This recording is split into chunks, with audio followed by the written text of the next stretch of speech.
मनसेच्या दीपोत्सवानंतर भाऊबीजेनिमित्त पुन्हा अवघं ठाकरे कुटुंब एकत्र.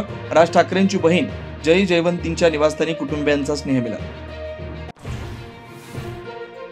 मुंडे बंधू भगिनींमध्ये मिठाचा खडा टाकू नका. छगन भुजबळांना प्रकाश महाजनांचा सल्ला. धनंजय मुंडेंना गोपीनाथ रावांचे राजकीय वारसदार ठरवणाऱ्या भुजबळांवर हल्लाबोल. घोटाळ्यातून वाचवण्यासाठी खोट्या बातम्या पेरल्या. रवींद्र धंगेकरांची पुन्हा मुरलीधर मोहोळ यांच्यावर टीका. निवडणूक हरल्यानं वैफल्यातून वक्तव्य. मोहोळ यांचा पलटवार.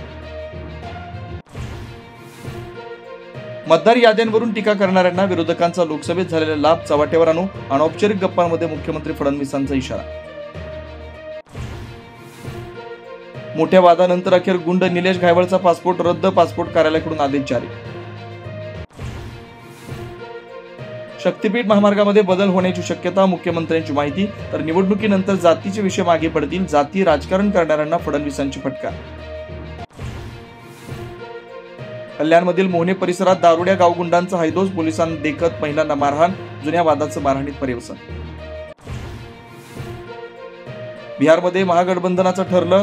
मुख्यमंत्री पदाचा चेहरा म्हणून तेजस्वी यादव यांच्या नावावर शिक्कामोर्तब. अशोक गेहलोत यांची घोषणा. वंचितांसोबत साजरी दिवाळी. दीनबंधू आणि सुवर्ण प्राशन फाउंडेशननं दाखवली समाजसेवेची नवी दिशा. दीनबंधू ग्रामीण विकास संस्थेची समाजसेवेची दिवाळी. वंचितांसाठी उजळला सणांचा सोहळा.